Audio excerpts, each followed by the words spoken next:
ఎన్నికలు వస్తేనే అభివృద్ధి పనులు గుర్తుకు వచ్చే మంత్రి ఎమ్మెల్యే దుద్దిల శ్రీధర్ ఈసారి ఓట్ల కోసం కుల సంఘాలను మోసం చేస్తున్నాడని మంత్రి మాజీ ఎమ్మెల్యే పుట్ట మధుకర్ అన్నారు.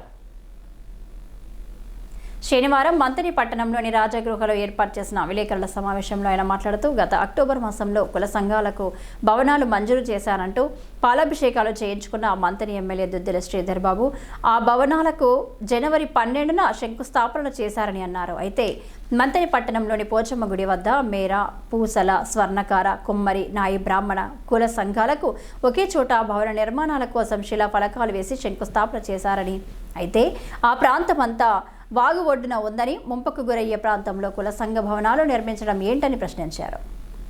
బఫర్ జోన్, నాలా, నది ప్రాంతాలలో నిర్మించిన నిర్మాణాలను తొలగిస్తున్న క్రమంలో ఇక్కడ భవనాలు నిర్మిస్తామనడంలో ఆంతర్యం ఏంటని ఆయన ప్రశ్నించారు.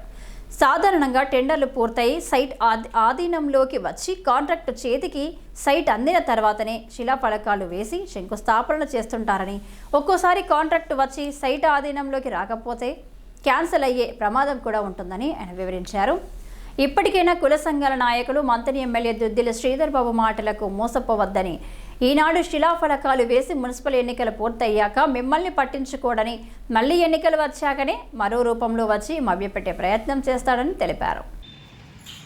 మోసాలకు మారుపేరు, అబద్ధాలకు నిలువుటెత్తు సాక్ష్యం మంత్రి ఎమ్మెల్యే దుద్దిల శ్రీధర్ అనేది అనేక సందర్భాలలో ఆధారాలతో సహా ఈ సమాజం ముందు పెట్టడం జరుగుతూ ఉన్నది. 420 420 హామీలకు చైర్మన్ ఇదే చిత్రగుప్తుడు దుద్దిల్ల శ్రీధర్ గారు ఈ మంత్రి నియోజకవర్గంతో పాటు యావత్ రాష్ట్రాన్ని మోసం చేసినటువంటి గనుడు దుద్దిల్ల శ్రీధర్ గారు. ఆయన మోసాలు, ఆయన అబద్ధాలు అయితే ఆపడం లేదు, కానీ మనం ఇప్పటివరకైతే చైతన్యవంతులం కాము. ఆయన పులిగదా మనుషుల రక్తానికి అలవాటు పడ్డట్టు ఈ నియోజకవర్గ ప్రజల ఓట్లకు అలవాటు పడ్డడు. ఈ నియోజకవర్గం ప్రజల్ని మోసం చేస్తూ ఇక్కడతో పాటు రాష్ట్రాన్ని మోసం చేసే అంత స్థాయికి ఎదిగినటువంటి గనుడు దుద్దిల్ల శ్రీధర్ గారు. నిజంగా అక్టోబర్లో పాలాభిషేకాలు చేయించుకున్నాడు ఇదే సోకాల్డ్ ఎమ్మెల్యే దుద్దిల్ల శ్రీధర్ గారు. పాపం సంఘ భవనాలకు రోజొగలు అక్టోబర్లో పాలాభిషేకాలు చేయించుకున్నాడు దుద్దిల్ల శ్రీధర్ గారు. శిలాఫలకం ఎప్పుడు వేసిండంటే మొన్న సంక్రాంతికి ముందు 12వ తారీఖు నాడు శంకుస్థాపనలు చేసిండు. శంకుస్థాపన జనరల్గా ఎప్పుడు చేయాలి?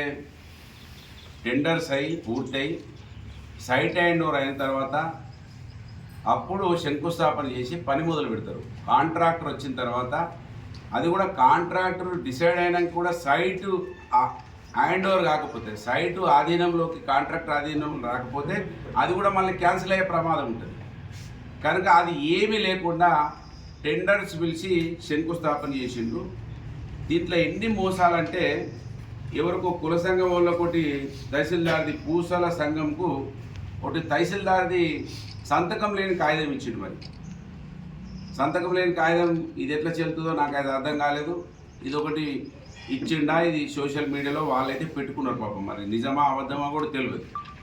ఇకపోతే ఇంకే ఇదే సోకాల్డ్ ఎమ్మెల్యే ఏది మనకు మంత్రిని దాటిన తర్వాత పోచమ్మ గుడి ఉంటుంది. పోచమ్మ గుడి అక్కడ పాపం ఎన్ని సంఘాల కంటే పూసల, కుమ్మరి, మేర, స్వర్ణకారుల మరియు నాయి బ్రాహ్మణ సంఘాలకు భవన నిర్మాణానికి శంకుస్థాపన అన్నాడు. వీళ్ళే సోకాళ్ళు నత్తిలో ఉన్నదని, బఫర్ జోన్లో ఉన్నదని, నాలాలలో ఉన్నాయని కూలగొడుతున్నారు. హైదరాబాద్లో ఊర్లలో కూడా కూలగొడుతున్నారు, చెన్నూరులో కూడా కూలగొట్టారు. మరి ఈయన వాగొట్టుకు శిలాఫలకాలు వేసి శంకుస్థాపనలు చేస్తారు. ఇలా నీతి ఏంటిది అసలు? అవునా కాదా? ఇప్పుడు అది పూర్తిగా వాగులు ఉన్నట్టే ఉన్నది ఆ భూమి. అవునా కాదా? మునిగిపోతూ ఉంటుంది. మనం చూస్తున్న పోచమ్మ గుడి కూడా దాదాపు పోచమ్మ గుడి ఆ గేటు వరకు కూడా వచ్చింది నీళ్ళు. మొన్న మనం చూసినాం. అది ఏం బుద్ధి ఇది అంటే? ఇన్ని కులాలను మోసం చేస్తున్నాడు. పూసల, కుమ్మరి, మేర, నాయి బ్రాహ్మణులను మొత్తం మందిని ఆడ వాగుల పడేస్తా అంటాను. మరి మీరే కదా ఆయన కేసీఆర్ కావచ్చు, వాళ్ళు ఇళ్ళ కట్టిర్రు, నాలల్ల కట్టిర్రు అని మీరే చెప్తారు. మరి ఇప్పుడు మీరే ఎట్లా శంకుస్థాపన చేస్తారు అంటే దీనికి ఒక శాంటిటీ లేదు. అంతేకాకుండా కొంతమంది అయితే మేము వింటున్నాం, అదే కాంగ్రెస్ పార్టీ నాయకులు, అరే నా భూములు వేసినవని ఆడ కూచిరాజపల్లి కాడ ఆయన ఒక కాంగ్రెస్ నాయకుడు, అది నా భూమి అని ఆయన లొల్లి పెడుతుండట.